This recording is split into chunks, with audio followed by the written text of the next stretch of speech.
The following program was produced by an independent community producer. The opinions expressed do not necessarily reflect those of the QATV staff or board of directors. QATV, in compliance with FCC regulations, is prohibited from exercising control over the content of independent, member-produced public access programming.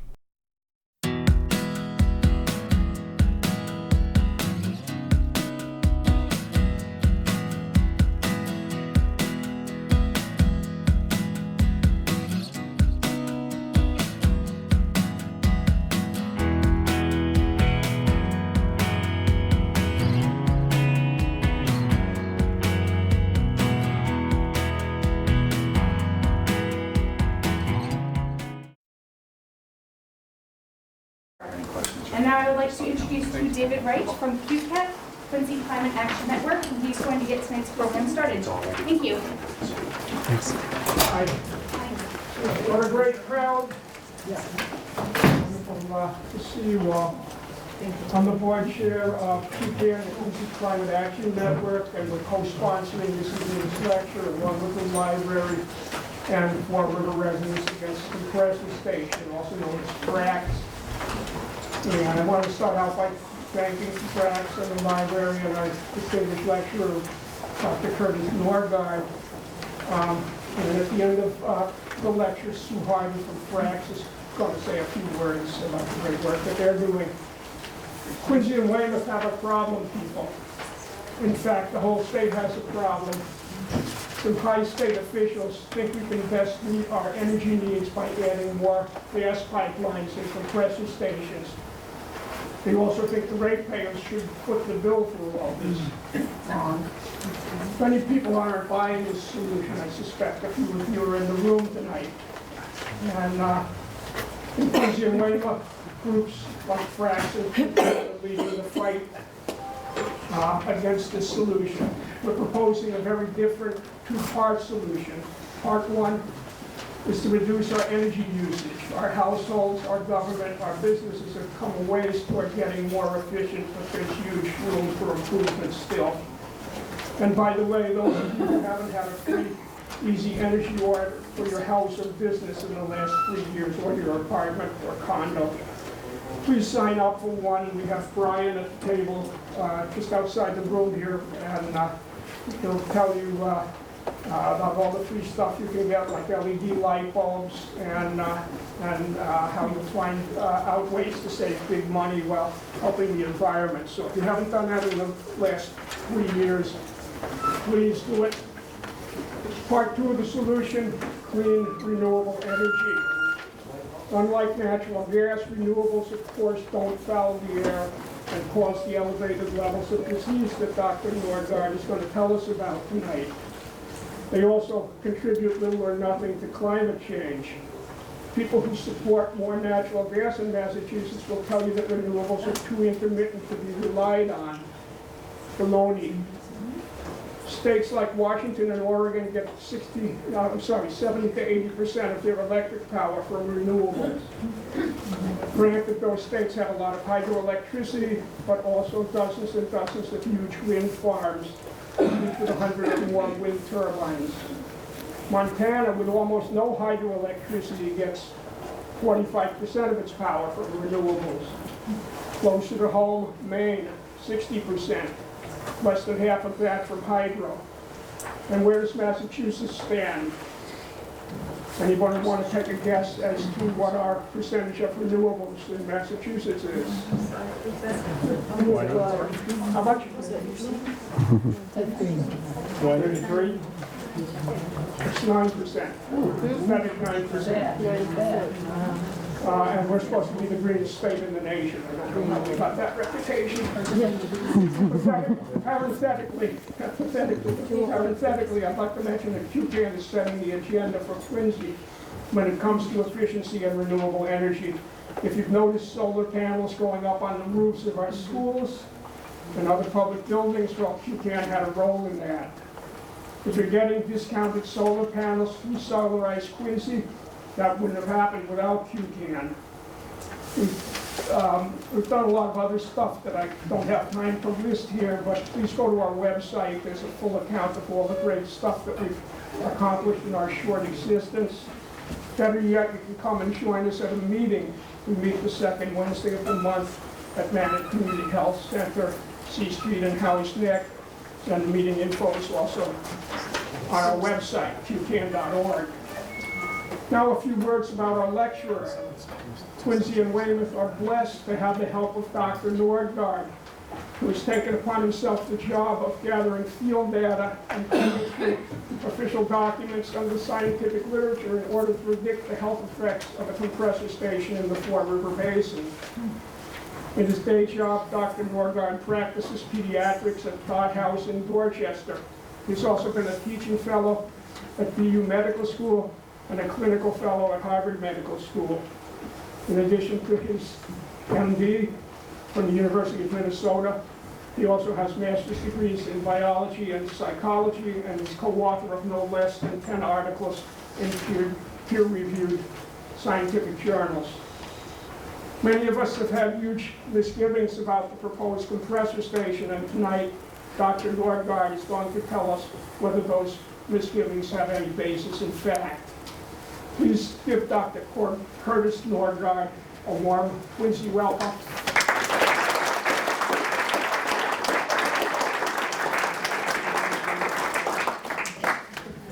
Well, thank you very much for that great introduction. The work that QCAN has been doing is very important as a complement to saying no to these projects. And also, thank you for giving us that context and the bigger picture of energy in our state. What I'm here today to talk about is frac gas in general, but in particular pipelines and the compressor station that we've already started hearing about. And as we heard in the introduction, I'm a pediatrician. I do have, along with that, medical training in research. I do have to point out, though, I don't have formal training in public health, only through my own medical training. And my being here tonight, the work that I've done has been independent of my work at Dot House Health as a pediatrician. So everything that I'll say tonight is based on what I've done independent from them. And here's what we're going to talk about today. First of all, a lot of us in the room may know a lot about compressor stations already and done our own work or learned about them through organizations, but I do want to make sure that we cover some of the basics about pipelines and everything that comes along with them. And then we're really going to focus a lot of our time on air pollution coming from compressor stations. And part of that is because as a pediatrician, I really care about air pollution and how that affects children with obvious links like asthma. But I also think from everything that I've learned, air pollution is one of the most important health concerns for compressor stations, even though there are other concerns like noise pollution is also very important, but we'll mostly talk about air pollution. And once we've talked about what might come out of a compressor station, we'll put a time into trying to decide how are we going to address this question of what the health impacts might be. And we might do things like look at the published scientific literature on compressor stations, what studies have been done. We might look at studies on the air pollution coming out of compressor stations, and we'll even talk a little bit about data that we're trying to collect in the Fore River area. And once we've gone through all of that, I just want to say a couple of words in addition to what we heard in the introduction about the bigger picture of frac gas pipelines beyond just the health effects. Another way of saying what are we going to talk about tonight, we'll talk about known knowns. There's a lot that is known about pipelines. There are some known unknowns, and we will certainly talk a lot about those things. And what I'll hope to do tonight is convince you that we should move some of these known unknowns into the known category. And that's for things like, are there health risks associated with compressor stations? Hopefully we can move that into the known category. And I'm afraid we're really not going to get into the unknown unknowns tonight because those are simply unknown. But in the future, I think we're going to move a lot more things from the unknown unknowns into at least the known unknown category. So to really start with the big picture, we have to talk about the pipeline. All right, why do they want to build this compressor station in Weymouth? The answer is it's part of a large regional network called the Algonquin Pipeline. And this is a map of the pipeline. This was part of the Atlantic Bridge proposal. And it starts past New Jersey into Pennsylvania. And it comes up through New England. It goes through part of New York State into New England. And at the very end of it, very close to us here in Massachusetts, it connects with this Maritimes and Northeast pipeline, which goes up into Canada. And so the whole way through, the gas pipeline is delivering gas that people are using in their homes, for heating. It's being used in power plants and in liquefaction facilities, and it's being stored in those facilities around our part of the country.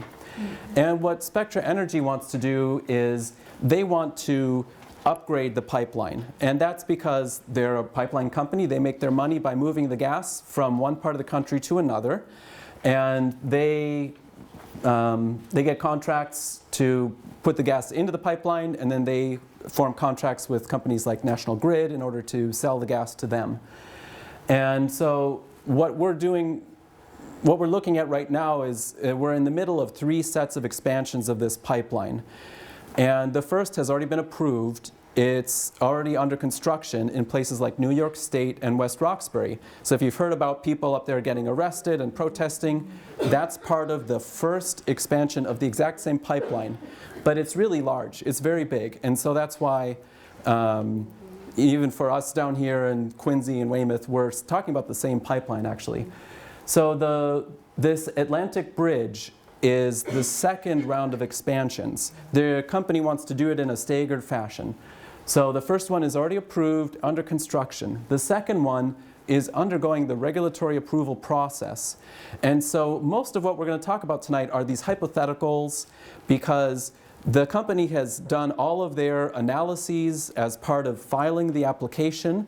So we have a lot of details about it, but it hasn't started construction yet. They haven't gotten approval to build this. Now that being said, the federal agency that approves pipelines is a pretty high success rate. And so they have a third project, the same company, Access Northeast. And in that project, they would actually upgrade the compressor. They're planning to upgrade the station that hasn't even been built yet. Do you need to ask the question now, or can we wait to the end? Because that last leg of the pipeline from Weymouth on goes up, cuts over to the North Shore. Okay, and one would assume then in the future after that, then they've got a way to distribute their gas there. But that little leg going east, water? That questions me. Yeah. What's water? A liquefied natural gas terminal. These are offshore. So that's, I know that they get built offshore. I haven't looked into that exactly, but I'm almost certain that's why there's a piece of it going out into the water. So this would be delivering liquefied gas up to some floating station where it would be picked up by ships and then something else. Well, the pipeline serves a lot of functions. Yeah, I know it. And that's obviously what they're trying to do, is to take advantage of a situation like this and magnify it in terms of their returns on investment. Right. Well, that's one thing that I think if you looked at contracts, you could probably find pretty clear evidence that a lot of the gas would go out of the country. Yeah. But the other thing is that the reason these pipelines are being proposed, either new ones built or upgrades, is for the gas to be burned in gas power plants in New England and New York State. Okay, so as I said, there's this third round of expansions where the size of the compressor station in Weymouth would more than double. And I'm going to go back and reference this several times, so keep this in mind. It's important to know about when we talk about the potential health effects. So now if we just talk about the pieces of the pipeline, I mean, this is the really obvious one, right? We clearly know pipelines, you have to clear cut trees for the right-of-ways, and you have to maintain those as clear cut space.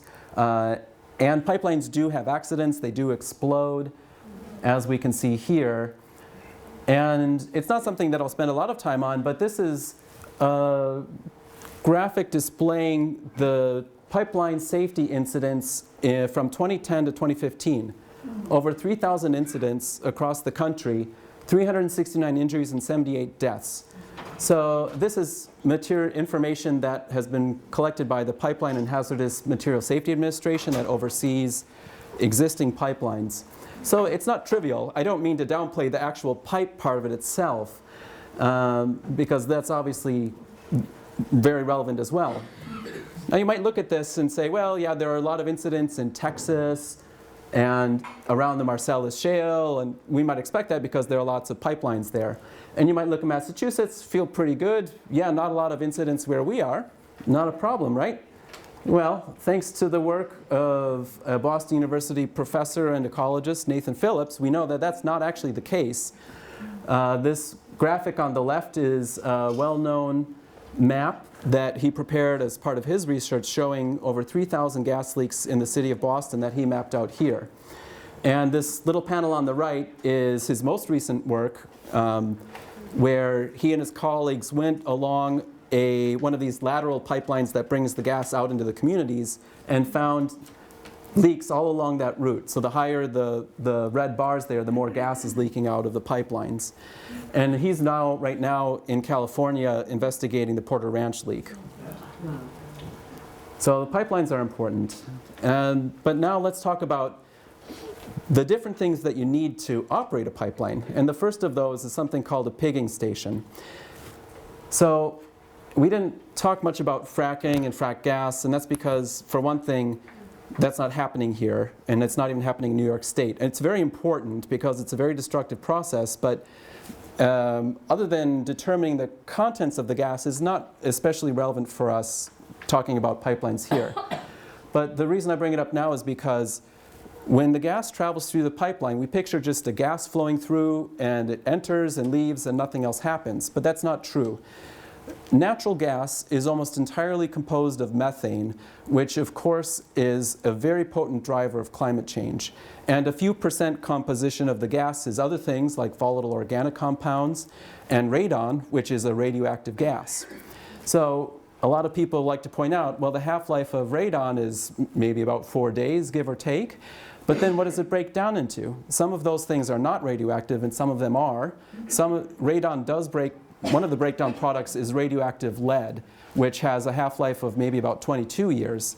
And so methane at the temperature in a pipeline will not condense into the pipeline, but things like radioactive lead, volatile organic compounds, those things can be deposited on the inside of pipelines.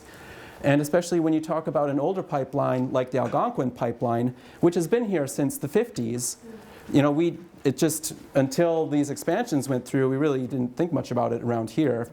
Most of us, I would say. But when that pipeline was built, PCBs were still in wide use in the country. And PCBs are a part of these older pipelines, and they can be in this deposit that builds up along the inside of the pipeline, along with all of these other things, PCBs, radioactive precipitates, benzene. And if those things make their way through the pipeline and get to a compressor station, they can damage the station. And so the company is very interested in keeping these pipelines clean. And the way to do that is with a squeegee, this pig. And so the pipelines have these pigging stations where you can insert this squeegee device into the pipeline and brush out all of these deposits. And then you can see these pictures here, it's coming out. And this is, if it includes PCBs and radioactive precipitates, organic compounds, that's quite hazardous material. I have not been able to find any kind of listing of where the pigging stations are for the Algonquin pipeline. That may be out there. There may be, this is a picture of a metering and regulating station in Weymouth. And one of these tubes we see in the foreground may be from as part of the pigging system. But this is the other thing that pipelines need to operate, a metering and regulating station. And this is where gas gets processed. There are a lot of these. There's one in near where I live in Needham, for example. These are stations where the pressure in the gas pipeline gets regulated before the gas gets delivered out to the community. There's some processing of the gas. This could be a place where the mercaptans are added to the gas so that it has that bad smell so we can smell it. And like I said, there's already one of these in existence next to where Spectra would like to build a compressor station. They do release some gas, so there's some volatile organic compounds, methane, probably some radioactive elements coming out. They can be a site of blowdowns, but if we talk about the biggest contributor to pollution from pipelines, it's probably not these, even though they're important. And what we really need to focus on are these compressor stations. This is a picture of a compressor station in Pennsylvania. It's in a rural area. You can see there's a house in the foreground that gives you some idea of scale. And the way that I like to think about them or talk about them is they're like a mini factory or a mini power plant. And there are several things at the stations themselves. So there's this main building that we see in the middle, and that's what has the compressor engine itself. And then there are other things there, like you can see, if you're close enough, you can see there are some tanks, and those are storage either for backup fuel, like diesel or gasoline, or they can store products that are cleaned out of the gas before it's burned in the compressor. And those tanks can emit pollution as well. All right, so we'll talk a lot more about compressor stations, of course. The bottom line is that is what generates the pressure in the pipeline, and that keeps the gas moving through the pipeline. So the one that we want to talk about tonight is a proposed location in North Weymouth. And the laser is not working very well here, but this is the site right next to Route 3A near the Four River Bridge. I only put this map up to give us some sense of where the site is. Now this is Quincy Point to the left over here. And then if you go down, straight down would be more towards Braintree. But this is really the map that we need to get some understanding of the area. And what you can see around here, this is a very industrialized area already. And anyone who lives around here, I think, is familiar with this already. But the other thing to point out is that look at all of these residential areas very close to the station, the site where they would like to put the station. And I just am including a couple of pictures that I took of the site so we really get a feeling for it. This is a view from Germantown in Quincy. And this is the Twin Rivers plant, I believe, what used to be the old Calpine power plant. And this green space here, this is the Four River Bridge. This green space is where the compressor station would be built if it's approved.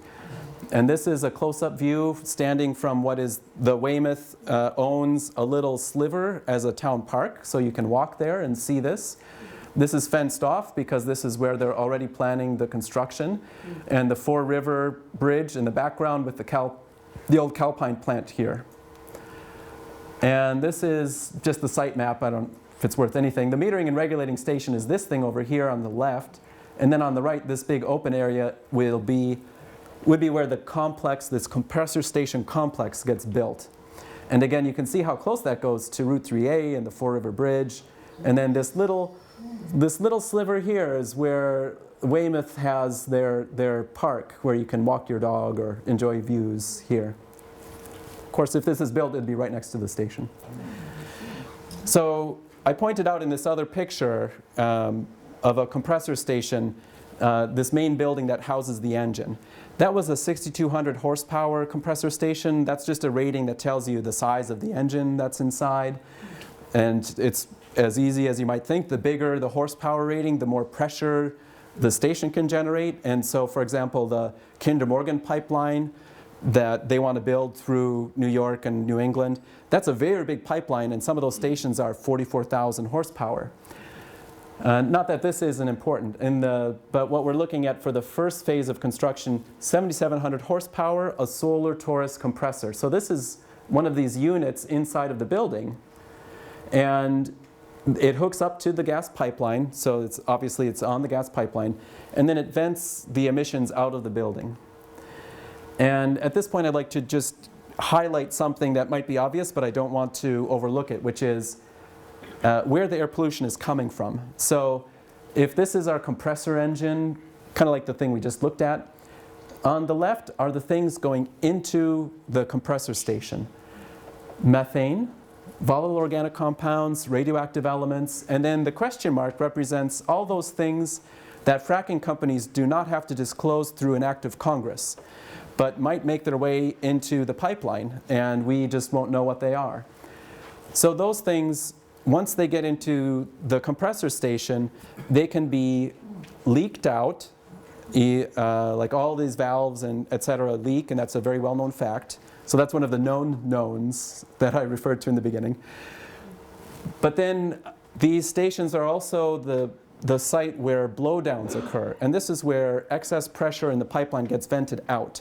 And there are a lot of videos of this on YouTube. It's very easy to find, a compressor station blowdown. And all of this high pressure gas, and here I'm talking about all this stuff on the left. Yeah, that's natural gas, but that just glosses over it. It's really these things here. That gets vented out into the atmosphere during a blowdown. And before the gas gets burned, it gets processed, and so sometimes there can be the tanks stored concentrated pollutants that vent out in the atmosphere. And these are the kind of the things going up from the engine. And if you look over onto the right, those are the things that come from burning the gas in the engine. And those are nitrogen dioxide, carbon monoxide, sulfur dioxide, coarse and fine particulate matter, and volatile organic compounds. And with the exception of the VOCs, those other things are all considered something called criterion pollutants, according to the EPA. They're regulated very closely at the federal level, and that's because they're very important to human health. They're very toxic. Volatile organic compounds are also very toxic. Many of them also cause cancer. They're regulated more at the federal level as well, but also at the state level. So we're going to talk mostly about those things that come from burning the gas, because with the exception of VOCs, that's mostly where the pollution is coming from, the majority of it. So now we're getting into the numbers, the real discussion about the air pollution. This is a table from Spectra Energy's application for the compressor station. And I left in a lot of numbers. These are all the calculations they do to figure out where the pollution's coming from. But really what I think is helpful here is to start on the left, this red box. It just lists those pollutants that I talked about, right? This is where I get the information from. They have to put this in their regulatory documents because these are important pollutants. And the only other one that I didn't mention is the one on the bottom, total HAPs, or hazardous air pollutants. So then if you go all the way to the right, you can see total project emissions increase with fugitive emissions. And that's because the column right before that shows there are 10 tons of volatile organic compounds that would come out just by leaking them into the air, not from burning the gas in the station. So we're looking at, with the exception of carbon dioxide equivalents, we're looking at on the order of, several to 18 tons of pollutants in each of these categories. But those tons per year, that's what those are. Tons per year, that's what the kind of number you need if you're a regulator. That's what you need to think about whether this project should get approved or not. This doesn't tell us anything about human health. That's not the kind of measurement that we need. We'll get there eventually. This table, if you get into the details of it, this is how they come up with those numbers. They start with the compressor engine. The manufacturer has done testing to say, well, if you burn the gas under these conditions, every hour it will produce a certain amount of pollution. And the company then says, well, we anticipate operating the engine under these conditions based on local weather and startups and shutdowns, etc. So that's where all of those numbers on the last page came from. But one of the things I want to point out are these hazardous air pollutants. And if you've ever heard, I haven't been to any of the Spectra open houses, but if you go to these and they tell you don't worry about the pollution, blah, blah, blah, well, yeah, it doesn't, it burns clean, it disappears. I've heard a lot of stories. All right, these are the things that this is not coming from, these things are not coming from blowdowns. This is coming from the exhaust from the compressor engine. Acetaldehyde, acrolein, benzene, toluene, ethylbenzene, xylene, formaldehyde, naphthalene, polycyclic aromatic hydrocarbons, propylene oxide. And they get this from the manufacturer. You know, this is what comes from burning the gas. And from looking at several of these applications, from looking at power plant applications, I really think they're all harmful, and you know, the next runner-up in this list after formaldehyde in terms of the amount released is toluene, which is really not a good chemical either. But formaldehyde seems to always come to the top in terms of these hazardous air pollutants, in terms of what's bad, how much is getting released.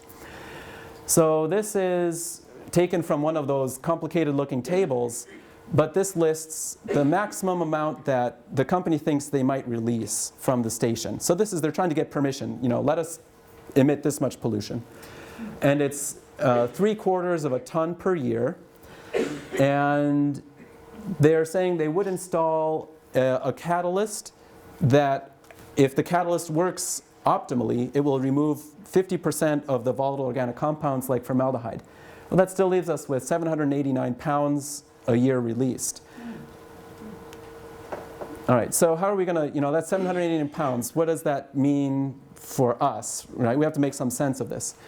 So one thing we could do is compare that to a power plant, right? We've already heard references to frac gas power plants, and I've said this compressor station is kind of like a mini power plant.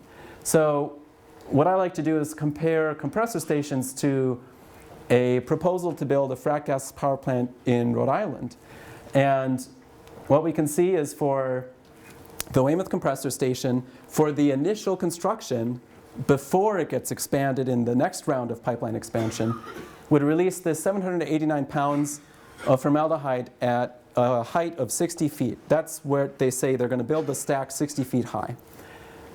And of course, the power plant, 1,000 megawatt frac gas power plant, it's going to release more, right? It should. Well, it will. 1,450 pounds per year. But look at this. Their stack is over 3 times as tall as the stack for the compressor station. So that, yeah, they might release twice as much, but it's going to be released 3 times as high. And not only that, but this is, like I said, this number will go up after that third project gets approved, if it's approved. So these are really a significant source of formaldehyde. There are not a lot of studies on compressor stations, but this one I always reference because it's extremely important. What this study did is the researchers partnered with community organizations in states that have a lot of fracking, and community members took air samples and they measured what was in the air near fracking infrastructure and compressor stations. And this one is a measurement from this teal compressor station. It's 6,200 horsepower station, which again is smaller than what Spectra would like to build in Weymouth. And what they found is they measured a concentration of formaldehyde 790 meters from a compressor station. And now when we talk about a concentration, that's something we can use to start to understand how this is relevant for human health, because even the pounds per year is not really that helpful. All right, so we could come up with a concentration from that last slide. And how are we going to make sense of it? We're going to use information from the Centers for Disease Control and the Environmental Protection Agency, who have put together expert panels and reviewed the published scientific literature on formaldehyde and determined that formaldehyde is toxic and causes cancer. It causes cancers of the nose and respiratory tract, and it causes a form of leukemia. And they've set limits. These are the concentrations of formaldehyde that start to affect human health. And in terms of its ability to cause cancer, that number is 0.08 micrograms per cubic meter. All right, that doesn't mean a lot, but I think if we're talking 80 nanograms, anyone would agree that sounds like a really small amount of something. And it's toxic at concentrations of 10 to 49 micrograms per cubic meter. So now, for this first group of pollutants, and this example of formaldehyde, we can go back to those measurements and ask ourselves, well, that's 790 meters from that study. what's within 790 meters of the site where they would build this station? That's almost exactly half a mile, 790 meters. I just went to Google and I plotted out to Quincy Point and Germantown and North Weymouth and verified that this circle is covering this half a mile distance. All right, so you can see that half a mile from the station reaches into each of those neighborhoods. And let's review the numbers. The measured concentration of formaldehyde at that distance, at the red circle, 61 micrograms per cubic meter. It's a carcinogen at concentrations as low as 0.08 micrograms per cubic meter. It's toxic at 10 to 49 micrograms per cubic meter. Those are the acute and chronic thresholds. So, simple math, 61 is 762 times 0.08. That concentration of formaldehyde is 762 times the threshold that's known to increase the risk of cancer. And 1.25 to 6 times the concentration that exceeds the toxicity threshold. What do you think happens 10 meters outside of that red circle? Does the formaldehyde concentration drop to 0? Of course not. All right? So it's going to drop off gradually. So we're not just talking about that half mile radius. There are going to be more people exposed to formaldehyde beyond that. But what we don't know from the work that went into this application for the compressor station, we don't know what the concentration might be from this station and how far out that formaldehyde could spread. But for myself, you know, as somebody who takes care of patients, I take care of children in clinic, I don't want to know like, oh, what, maybe this could happen. I'm thinking, I want to make sure people are safe, all right? And everything about this scenario raises red flags with me and says this is dangerous. And until the company can give me reasons why this should not be a cause for concern, I am going to be concerned. And I think that speaks for itself. All right, so this is one of the pollutants that I think is very important to talk about with compressor stations. It's an important story. In reality, the formaldehyde, you know, if you think about smoke from a fire, it's affected by weather and wind, etc. It'll blow in different directions. You know, that somebody living on Evans Street, for example, is not going to constantly breathe in that concentration of formaldehyde. And you know, the cancer figures are what we would expect if somebody were to breathe that constantly. But that still doesn't change the fact that that formaldehyde is going to increase the cancer risk to some extent. And you can imagine if you're driving on Bridge Street, if you you're spending any time around there, these acute thresholds, you really could end up feeling it. And formaldehyde does things like irritates the mucous membranes of the nose, the eyes, and it can make asthma worse and may affect headaches as well. So all of that discussion is based on really pairing up what we know about formaldehyde, what was measured near a compressor station, and what we need to do at this point, though, is switch gears and talk about the other pollutants.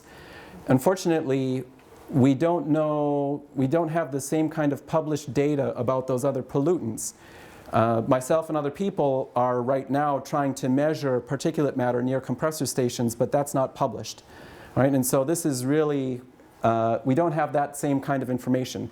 So what we do have are public health studies. And what I'm going to do is just walk you through the logic behind what I'm doing with this analysis. So this is a picture of the Galveston, Texas area from a study on air pollution. And all of these little dots in this map are different monitors for air pollutants. So these are stations that